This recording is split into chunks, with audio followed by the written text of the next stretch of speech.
Hello, everyone. Welcome to Earthworm Slumber Party, where we are exploring big ideas playfully.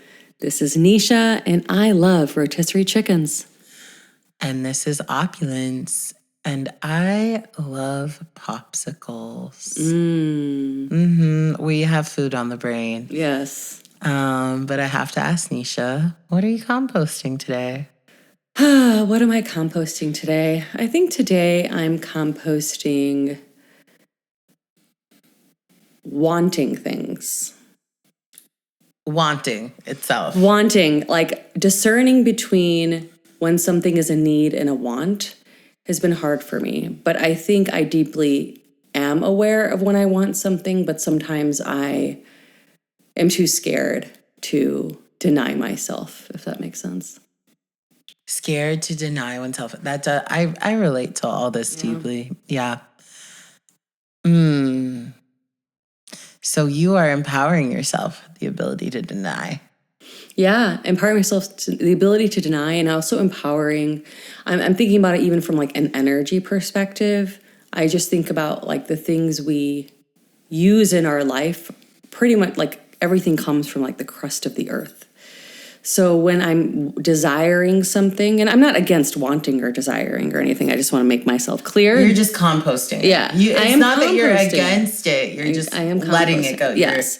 You're transforming it. But I'm noticing what's driving those wants. And, and when I think about more and more about how I am connected to the earth, I make different choices. What I want changes. And I think that I'm composting that literally back into the earth. Okay, love that. Wow. I love that. I love that you're letting go of wanting. I love it too. Yeah. I feel like it's a related composting. So we're gonna have some homogeneous fertilizer, I guess, which is good. You want your fertilizer to kind of, have some cohesion. Anyways, I'm letting go of waste. I'm trying to embrace a lifestyle without waste, and I'm really far from that. I'm not ready to I'm still using things covered in plastic, but I am just trying to, this is actually such a small way. I'm trying not to engage in food waste. So I'm trying to buy groceries I'm actually going to eat, and I'm also trying to eat the food in the fridge, even if it's old. I'm like, it's not that old. I'm just working with my brain here. Yeah, I mean, I think what you just shared was kind of like we both shared the same thing using different words in a lot of ways, because sometimes I think, isn't there that saying, waste not, want not? No, you're right. I do think desire and seeing something on the internet and being like, oh my gosh, that thing is going to change my life. Mm-hmm. And then you order it, and then when it gets there, you don't even pay attention to it. Exactly. That's what stopped me this week from getting an egg chair to put on my patio. Oh, wow. I'm so glad you paused around that desire. I also really relate, though, where I have felt paralyzed in a Marshall's because, as some may know, I'm a Hello Kitty collector, which brings into its own ideas of waste and wanting and all of that. But sometimes if I see a piece of merch, I'm like, I can't get that. And then another part of me is like, but you have to get it. And I can feel genuinely, actually, it's very uncomfortable to feel in the middle of those two thought patterns. Yeah, that sounds like a lot of tension. I mean, I've experienced it too. It's like, I desire this, but do I need it? And what was involved in it coming to this Ross or wherever you're seeing it, and at least that's what I think. What's the whole cycle that brought both of us to this point, the object and myself? Yeah, and I've definitely bought things from that place of it's almost like fear, or if I don't get this, how will I feel? And then I'm like, oh, why did I get this piece of trash? Yeah. And so more recently, I'm trying to just be okay, let me just remove myself. I'm going to forget about this in 2 days. It's not going to be long. But yeah, the waste piece is also being okay, can I bring a Tupperware to the restaurant? And the answer is yes, I can. I don't need their foam container. Yeah, that's true. That's a good idea. I never thought about that. Yeah, can I use my own coffee cup? What are the ways that I can just cut down on waste in the world. 100%. I like it. I'm into it. Thank you. Okay, our soil is rich today. So today, Nisha, I want to talk to you about coming of age. You know, like how there's those coming of age stories. Are you familiar with what I'm talking about? I think generally, yes. I am very aware of these stories where, I don't know, there's like a big, like maybe ego death or emotional death or some type of death that... I'm thinking of like those old school movies. I think one of them is like a Brooklyn Tale or something where it's like a Brooklyn Story, maybe? Yes, you yeah. follow like a kid and they're just like going through life and then they go through some period of growth. You know what I mean? Yeah, definitely. Yeah. Do you have your own experience of like a coming of age arc in your life? Yeah, I mean, I think I have a couple. One is what I'm about to be writing in my memoir, which was definitely what transpired and catalyzed me asking for a divorce, which was two things, you know, my dad's sudden death. Well, not two things. It was my dad's sudden death that catalyzed the divorce. And then I just emerged a different, renewed, more liberated human because I realized everything in my life that was holding me back, especially in terms of really knowing myself. So that's like what comes to my mind immediately.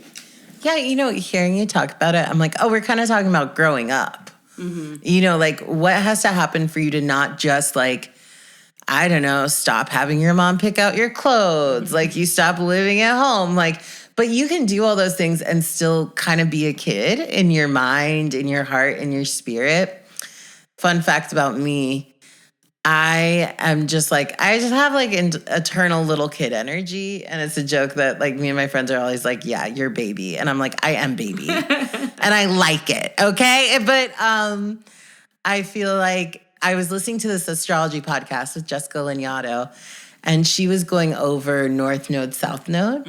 And she was just basically like going over them being like, this is your lesson in life. If this is your North Node, this is your lesson in life. And she was like, okay, if your North Node is Capricorn, which is mine, she said, your lesson in life is to grow up. Sorry, but you need to grow up. And I was like, oh, this is like deep. Like there's something about me needing to grow up that's like tied to my astrology. Isn't that wild? Wow. It reminds me of the epic movie Dirty Dancing. Nobody puts baby in the corner. Nobody puts baby in the corner. Except your Capricorn North Node. Apparently it does.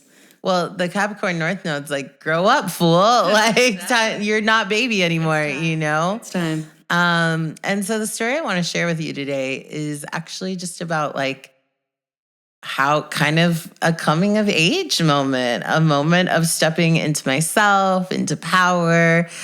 And I really try not to make this an astrology heavy podcast, but it all goes back to the Saturn Return. Are you familiar with the Saturn Return? I am, but I wasn't familiar with the Saturn Return until after it happened, which was exactly aligned with, you know, my divorce and everything, which is, it tracks basically. So I didn't realize it was happening because I just wasn't as astrology obsessed at that time, but I am now very familiar with it. Yes. So for people who aren't into astrology, the Saturn Return, it basically says like Saturn, it takes 29 and a half years for Saturn to reach the same point it was in when you were born. And so when it reaches that point, it's called the Saturn Return. And people say that your Saturn Return is about learning lessons, putting lessons you learned through your life into action. It's really a time of coming of age. And what I think is interesting is like, whether you believe in astrology or not, we do all have moments in life. Like maybe that's at puberty, which from an astrological level, you get your first Saturn square. So it doesn't return, but it squares your sun at 12 years of age. You know, like there's just these flashpoints in our life where we really step into adulthood. And I think for a lot of us, 28, 29, 30 is a big moment, you know? Oh, yeah. I mean, I feel like for so many people, it's a time when they go through different life stage changes. A lot of people, I feel like, start losing some friends, but then start realizing who their real friends are. I notice that a lot in my circle as well. So, yeah. And I mean, also other bigger things like relationship-wise that can happen as well. So I'm excited to hear about yours. Thank you. Yeah. Well, so actually also it's close the neurology behind it. I remember I listened to this TED Talk and this woman was saying how in our 20s, our brain is preparing itself for adulthood. And so our 20s are analogous to our first 5 years of life, in that our brain is rapidly rebuilding pathways to learn how to solve new things, new events. And what this woman in the TED Talk was basically saying is like, what you do in your 20s will become your 30s. So hanging on to like a boyfriend that you don't actually vibe with, but you're like, it doesn't matter, I'm young, that person can easily become your forever. And I thought it was an interesting message. And what she was basically saying, like, she was like, even if you're 29, you can still make powerful changes. And I think what's important to say is like, we can make powerful changes at any age. Neuroplasticity is something we can develop, but there is some truth. I always compare it to Jell-O. I'm like, when we talk about people who are younger, I don't want to be ageist. I don't want to perpetuate like harmful stereotypes of young people or like take away young people's agency. But I'm always like, okay, that Jell-O hasn't been put in the fridge yet. It's still pretty soft. You can still, it's kind of liquid, you know, and I'm 33 now. So my Jell-O is a little firmer. But it's still kind of jelly up there. I'll be real. There's still a lot of changing happening. And I love that. Yeah, I think it's just nice to give ourselves grace. I think we think of adulthood as happening at 18, but I think actually like when we think of truly maturing, it kind of happens on its own clock. You know what I'm saying? Yeah, actually, when you said the Jell-O, it also reminded me of like weather patterns. Like if there's if I'm in the middle of the tornado versus not in the middle of a tornado, things are going to be easier for me to do when I'm not in the tornado. So yeah, it's not a knock on someone's maturity. It's just sometimes there's certain conditions happening that there are conditions. Yeah. Okay, so you didn't know about your Saturn return when it was happening. I was so anxious about my Saturn return that I was actively preparing for it. And the reason about that was because, one, I really went so hard in the astrology when I was younger.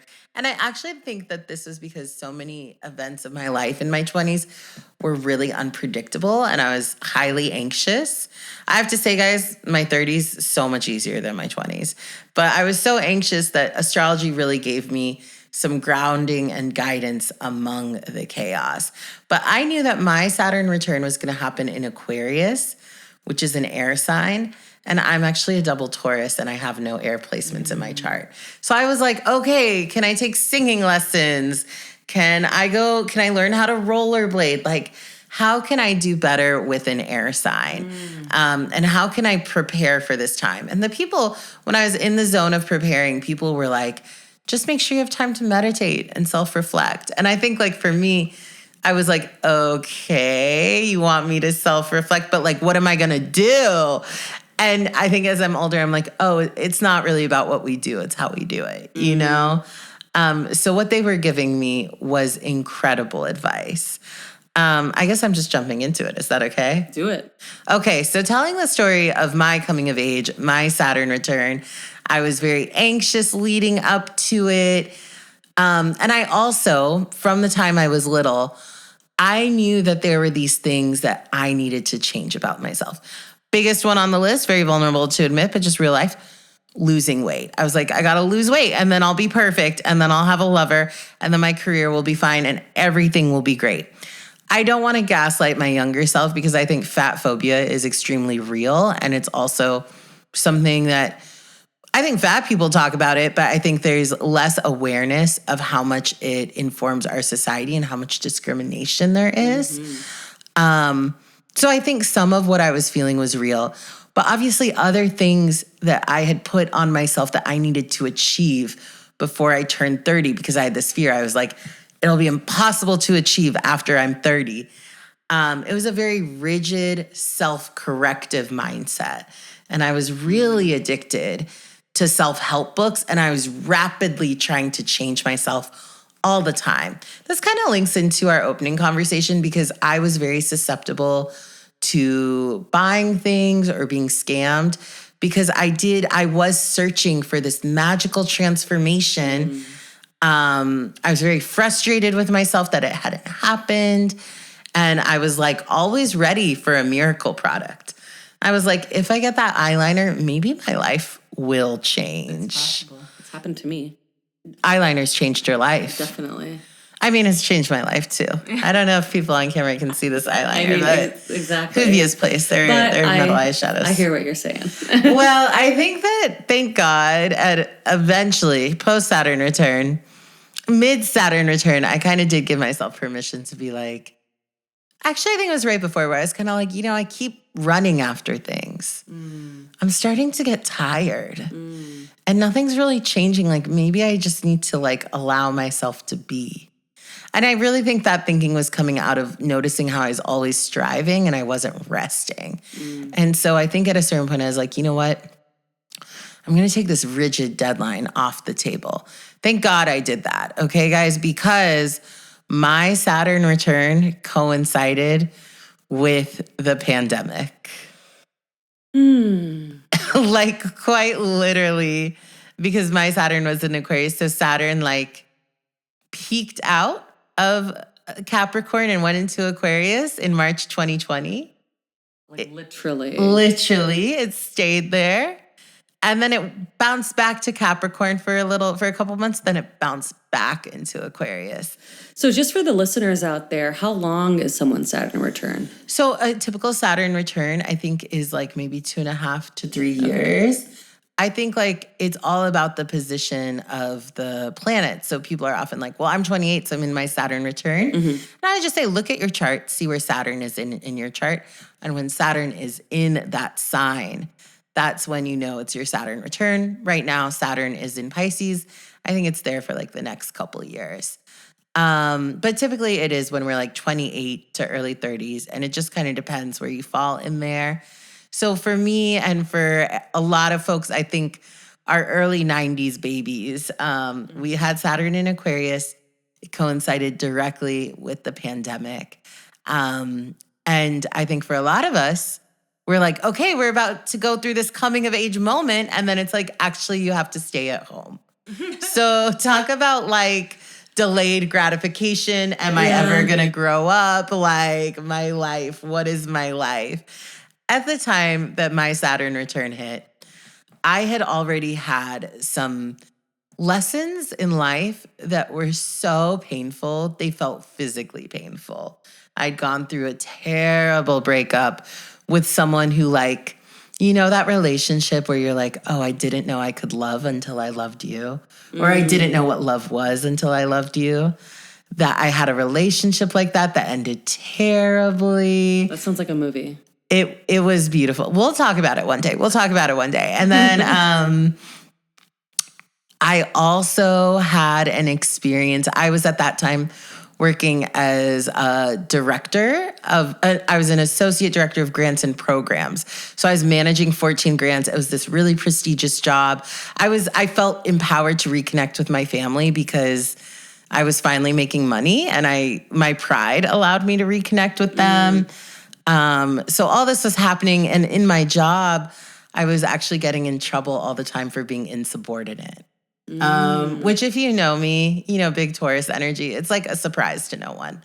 It's like, I'm going to do what I want to do. But I was bumping up against authority and I was trying to figure out my values and my place in it. And prior to my Saturn return, I'd come up with this whole plan where I was like, okay, I think I'm going to leave my job and I'm going to start doing grant writing, but I'm not confident I can make enough money on my own to pay my rent. So I'm going to sublet my house. I'm going to leave my cat at my house. And I'm just going to travel around the US and stay with different people and couch surf until I end up in South Carolina. Like a really fun plan. It's kind of wild, but fun. And I didn't really have enough savings, but I was like, whatever, I'm going to figure this out. So I submit my intent to resign to my job. 1 week later, COVID hits. Wow. Yeah, and I wasn't going to resign for 3 months, but because I was working, at that time I had developed a health program for people exiting incarceration, and I had 10 staff members, all who had exited incarceration. And for many of them, this was kind of like their first job in the nonprofit or like medical world. Some of them, it was their first job since being incarcerated. So I was like, okay, I have this staff of 10 people. I'm not going to give a 2 weeks notice. I need to give a 3 months notice because I wanted to be able to tell my staff and for my staff to like have a healthy detachment from me without sabotaging their bigger journeys of reentry. Honestly, like more care and consideration than my actual workplace would provide them. And everyone told me, I remember my mentor at my workplace being like, you should never give notice this early. It's going to make the workplace weird for you. And I was just like, I don't care. I just want my staff to not relapse. Like, I just want them to be okay.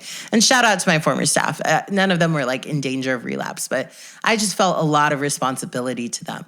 So then the next week, COVID happens. And I was like, oh my gosh, what did I just do? Why did I put in this resignation letter? Like, am I ever going to have a job ever, ever, ever again? You know, there was just so much new and there was so much confusion. I'm still working. I'm working from home because I'm immunocompromised. I actually had taken like vacation the first week that everyone was out of the office. And I was negotiating with my job who could be remote and who wasn't. All the stress led to me literally laying on the floor, like literally working from laying on the floor because I was having terrible back spasms. Wow. Yeah, I think like just all the stress and weight. I'm sure people can relate. March 2020 was a different time. I ended up on my birthday. No, wait. Okay, I ended up being laid off by my job because I had put in an intent to resign. They put me on furlough. So basically I could receive unemployment, but I was still... You weren't terminated. Yeah, like they could call me back to work anytime. And they had chosen me because I'd put in my intent to resign. And then, oh my gosh, on my birthday, I got the biggest gift ever, which was that they called me and they told me I was officially laid off. Wow. And to me, that was a gift Yeah. because they, according to a state law passed that said that in California, you cannot indefinitely furlough employees. You can only furlough them for one pay period and then you have to lay them off. So because of that, they laid me off before my resignation date and I was able to receive pandemic unemployment. Oh, wow. Oh, yeah, it was a real gift. It was like a gift from the world. I was so burned out at that point. Right. So to receive unemployment with the pandemic stimulus, like that was actually quite generous and that was quite exciting. And so I had this whole plan to leave LA and to leave California. And I feel like LA was like, no, honey, I'm not done with you. Because I realized that I couldn't travel as I was planning to. And I also realized I didn't want to move back to South Carolina because the masking was worse there. And even though I have family in South Carolina, I didn't really feel like I had family that could support me if I got seriously sick, you know? So I was like, but I was also so anxious, as I know so many people during COVID were. I know that during that time, I was very lucky to receive unemployment. And I also am someone who's immunocompromised. I have asthma. And I had such a tight friend circle around me where people were like not letting me go fill my car with gas even. So me and my roommate agreed that we wouldn't go to grocery stores because I was immunocompromised to that level. And so I really went into lockdown and I chose not to go to South Carolina because I just didn't have family I had family, but I was like, I don't know if I'll have the social supports to really survive the pandemic. And yeah, I just want to pause in my storytelling to give voice to the many stressors that people were facing in March 2020 and to name like, I was extremely privileged to be able to go into lockdown to that degree. I still remember driving through the streets of LA and seeing just delivery drivers everywhere, like empty streets and delivery drivers. I remember talking to my neighbors who had been living in the neighborhood for 15 plus years, who I was good friends with, and them like facing sudden losses of income. I remember like the tech disparities for students. So just want to give voice to all the pain and struggle people were facing in 2020. Yeah, I think that there were so many different layers and aspects of the world that were revealed. It's almost like you saw one part of the crystal and then you turned it, like something turned and then you saw like all these other parts, but it's still part of the same crystal. So you know that nothing in the world has changed. It's just colored differently now with this. Well, everything in the world has changed, but it's actually just revealing what has already existed with those disparities. And also really revealed like who we're like when, the whole word essential workers came out, like who we suddenly now valued, who we lots of times didn't value, like delivery drivers. I'm sure a lot of people haven't valued them in the past, right? So just hearing that this part of your life where you were excited to go do things and then you were trapped, coinciding with having great community around you, coinciding with other people living very different types of lives and really experiencing great loss. I mean, going with our theme of grief and love, it's like I feel those things so deeply within, you know, what grief can feel like for yourself, for other people, as well as, you know, what the different ways we can also be privileged in those situations. Yes. And I also, you know, I think the essential worker piece is interesting, says working for a health center. So we were considered essential workers, and I was actively advocating for my right to work remotely. And before I was laid off, my supervisors were requesting medical documentation from me. And because healthcare workers are essential, even though I was doing the work of what I consider to be a nonprofit staff. And then, you know, I think that like for that workplace, which is intentionally unnamed, I did wonder, I was like, oh, is there a way where I'm being laid off because I'm just, because I'm essentially protecting myself and saying like, I cannot put myself at risk, you know? And so I think it was a time of self-protection. It was a time of rapid change for everyone collectively. And I think, you know, when I got laid off from my position, I was so excited initially and I was relieved.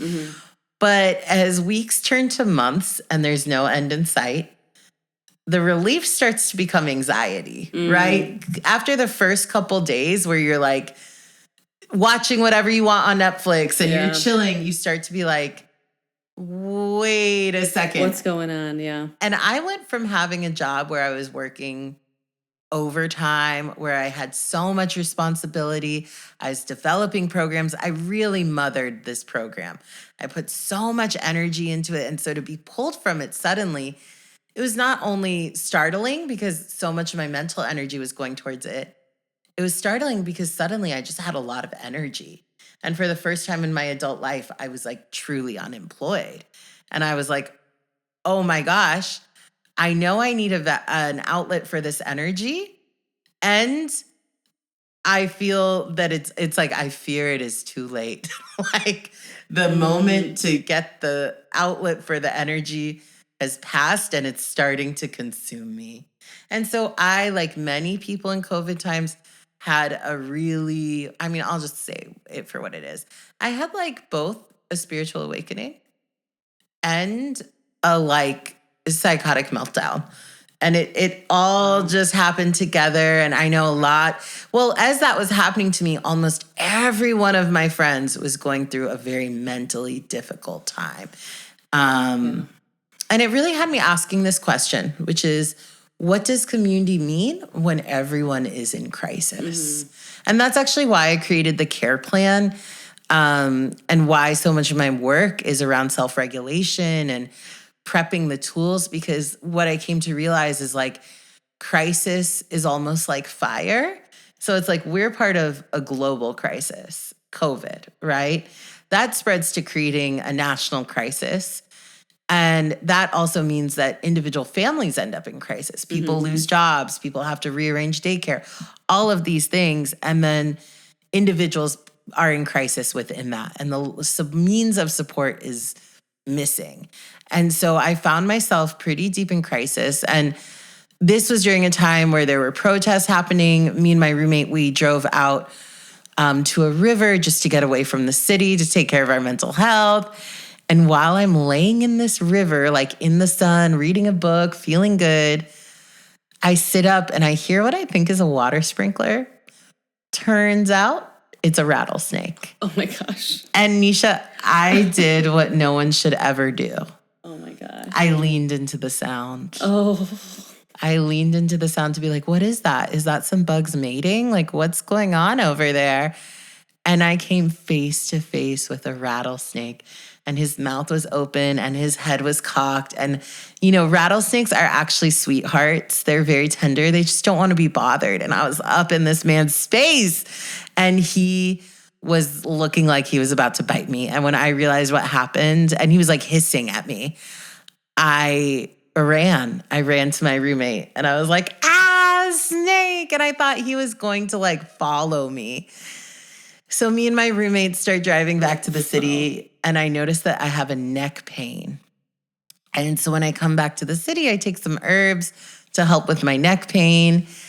And I began having what I can only describe as like, now I would say they're like insights and downloads, but at the time they felt like hallucinations.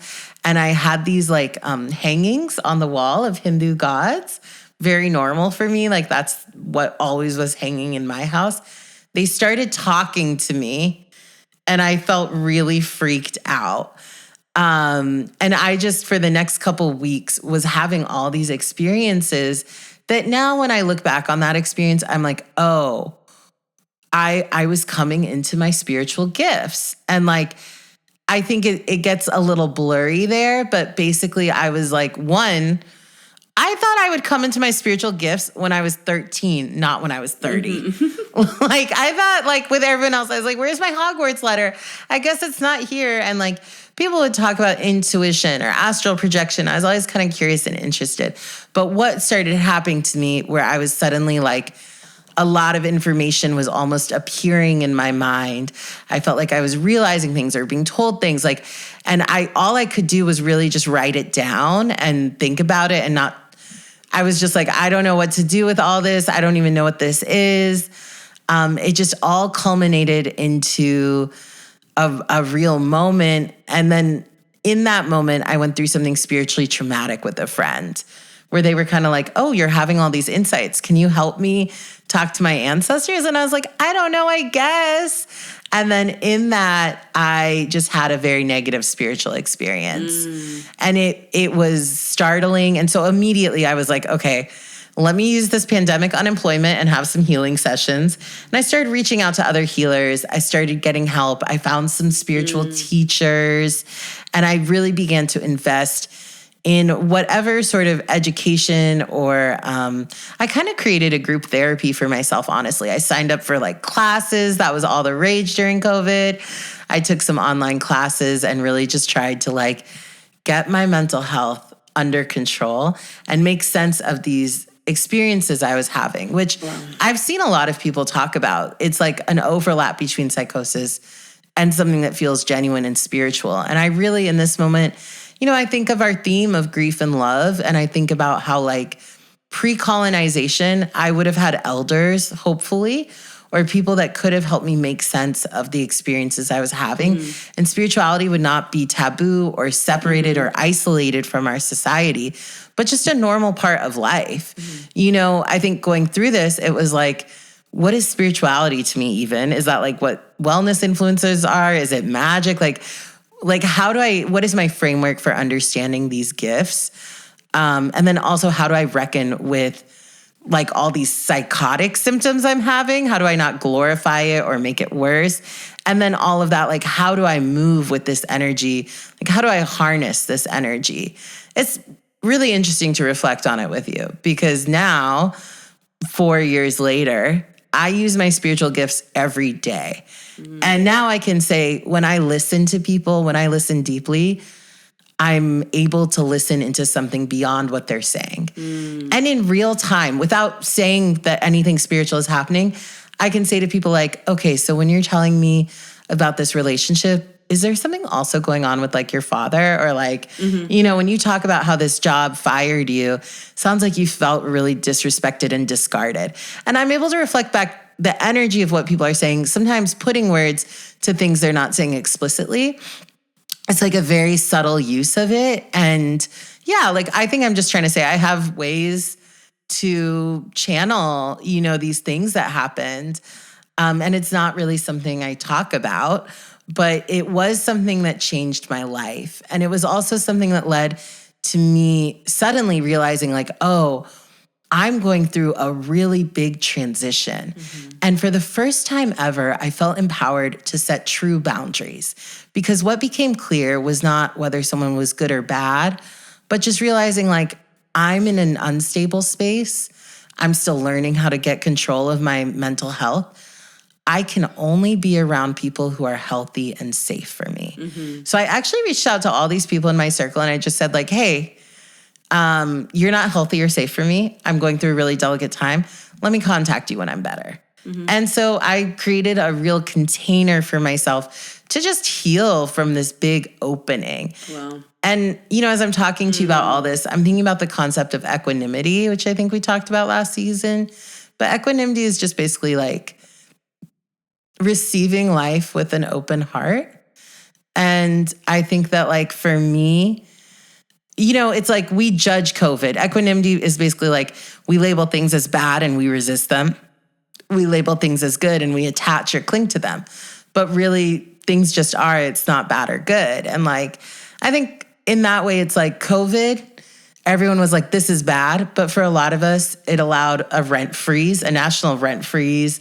A lot of us, it gave us space to, like, get unemployment. Like, there was all these benefits that happened. And similarly with the spiritual opening, I think people can really glorify that. But for me, it was traumatic. And I really had to heal from it and figure out how to manage all the energy that I was, like, moving through my body. So it was a huge growth point.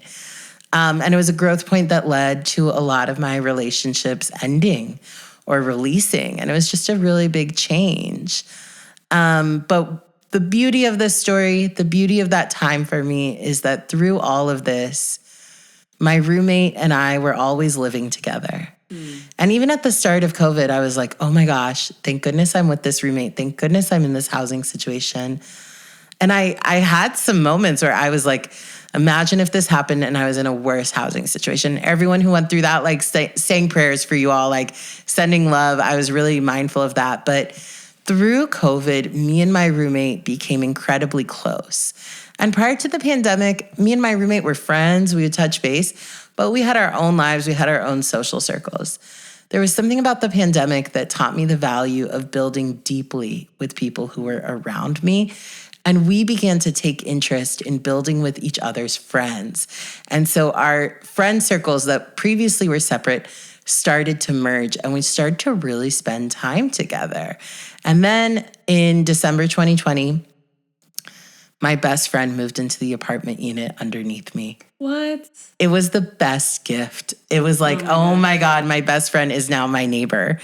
And after that, life really changed. And even though I'd gone through this horrific mental health breakdown, it kind of really quickly became the past. And I watched me and my community, especially this foursome of us that lived next to each other, we began to, like, co-work together, have dinners together. We would set up fans when my neighbor went back to work. I was like, okay, I don't think I can be around you, but can we still eat outside with fans?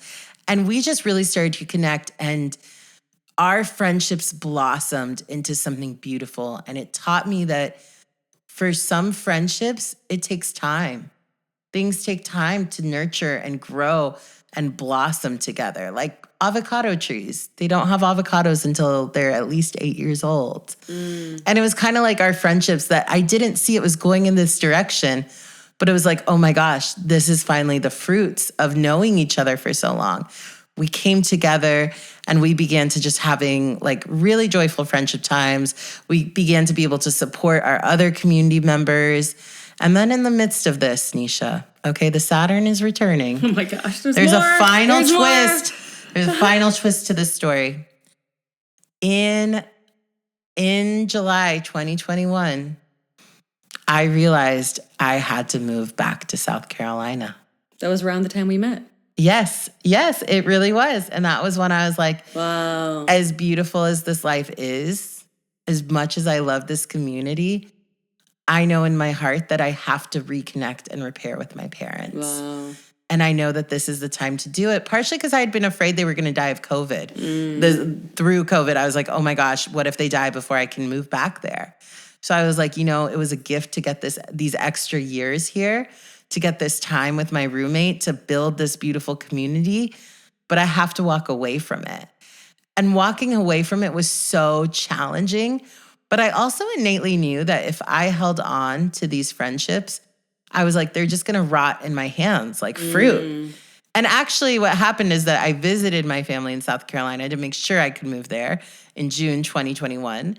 When I came back to my community in LA, everyone was like, hey, we haven't been hanging out the same way we were hanging out when you were here.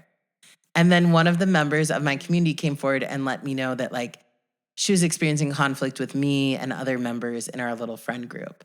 So I was like, okay, it's already kind of falling apart. And what I really realized was like, we can't really cling to love. We can cling to fear. You know, if I had stayed in LA and I was like, no, this friend group is why I'm staying here, I would be clinging to the fear that I wouldn't experience love like that again. But I really had to trust the love and just trust that it would recreate. And the story does have a happy ending, which is it's 4 years later. We're in July 2024. Oh, wow. I'm like, wow, this is a real anniversary. Later, yeah. You know, I moved back to the South. I moved to Durham. I moved to South Carolina, and I just moved to Atlanta, and I have a really beautiful community. Actually, my friends in LA frequently visit me, and I'm just like, wow, the love really did continue and recreate. I feel like that time really, I feel like it pushed me to step into my power, to like receive literal powers, but also to change the way I relate to others. And all of that has just informed the work and where I am now. And that's my story of how I became a grown-up. And now I'm old. I am just imagining you going to all these places and this just like big, beautiful rainbow cloud following you. Even from these things that like, you know, like realizing that people have conflict with you, et cetera. It's like, I'm going to go to this other place because that life is always with me. And I think that's so beautiful. That was such a rich story, Opulence. I had no idea about so much of what you shared. I mean, because like I had met you when you were like, I'm moving to South Carolina. I was like, okay, cool. You know, and I hadn't realized how much more, what built to this story itself. And there was so much that you said that I was like just eating up, especially what you just said. It's like we can't not cling to love. It really makes me think also of like the love that's emerging within us and how we serve that love as well. Yeah. I mean, there's just so much that you shared. I mean, so much of your story is like the unexpected. Thank you. Thank you for the image of the rainbow cloud blessing me and following me. I mean, I think it's interesting that now in my work, if people have actually worked with me and we've transformed conflict together, they will be like, whoa, that was spiritual. That was intense. And through there, I see the way they look at me. And I'm like, oh, I see how you see me as like wise or having just being other than you in some way or more equipped. And I'm like, I guess people, they see the wisdom, but they don't realize the breakdown that it had to come through. And similarly, like before I developed this beautiful community, I got into fights with everyone. I was like really in high conflict. And it's moving through conflict. And it's like repairing relationships that I think qualifies me to talk about conflict at all. You know, it's not that I live a life without it. It's like, no, guys, I was in so much of it. Like at the height of the conflict, I remember saying like, I was like, wow, I feel like I'm in a maze made of mirrors. And I really wanted to make this art installation of a maze in the desert with mirrors. And then I was like, this is not just a maze of mirrors. This is a maze of mirrors that's on fire. Because my nervous system was just so activated. I physically felt like I was in flames. And actually, my mom had told me this Sanskrit mantra that summer that I went through all this change over the phone. My mom had joined a Bhagavad Gita study group, and she would talk to me about it. And I remember saying this mantra. I'm actually not going to repeat the exact mantra. I'm sure you can find some white people saying it online, though. But, you know, this mantra, every syllable in it is independently is a syllable for one of the elements in Sanskrit. So it's like earth, ether, water, fire, air. So cool, right? But all together, it means, oh Shiva, great destroyer, may you destroy me so my true self can emerge. And I feel like I really went through a destruction of identity, my work being taken from me, like removed from my workplace, removed from my friends, like my sense of reality destabilized. And then through that fire, I discovered who I really was. And it was like painful and transformative, but I survived the fire. Got to give thanks for that. Yeah, that is wild. That's a wild ride. Wild Saturn Return. I feel like it should be a musical. I would love. Yeah, I it think should it be an needs to- opera. Yeah. Oh, that's Who even do you better. think would play me?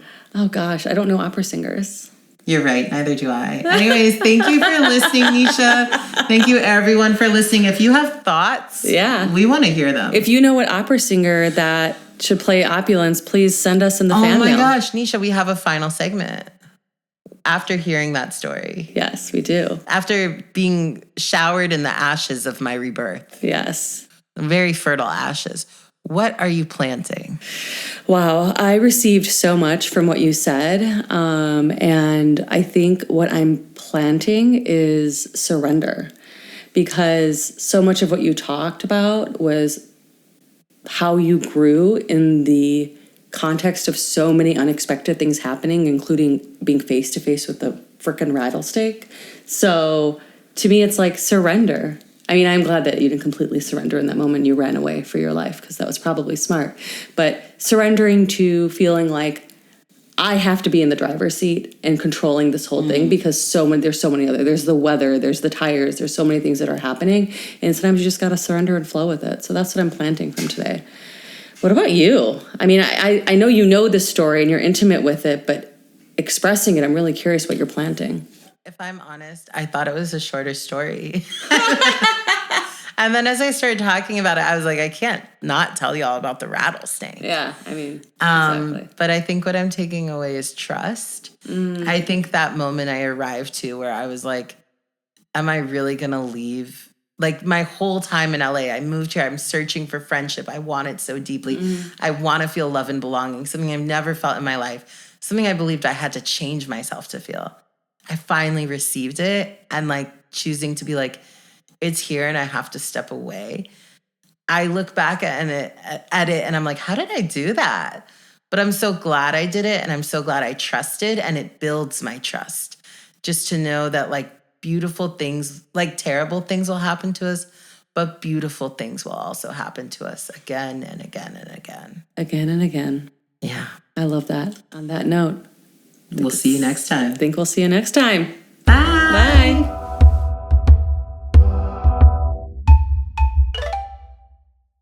We decided that for our final episode this season, we would love to have a listener episode, and we want to hear from you. Yeah, we're going to be doing an episode in line with our theme this season about grief, love, and pets. So some questions that can inspire you are, what are some ways you've grieved a pet that surprised you? Share stories of connecting with your pet after they died. And what have your pets taught you about love? So head to that fan mail text message button in our show notes and let us know. And if you just want to send us a message letting us know what you thought about the podcast, we would love that too. Thank you. Bye. Earthworm Slumber Party is hosted by Opulence Abundance and Nisha, edited and scored by Adrien Garbar, and produced by Dalya Guerin.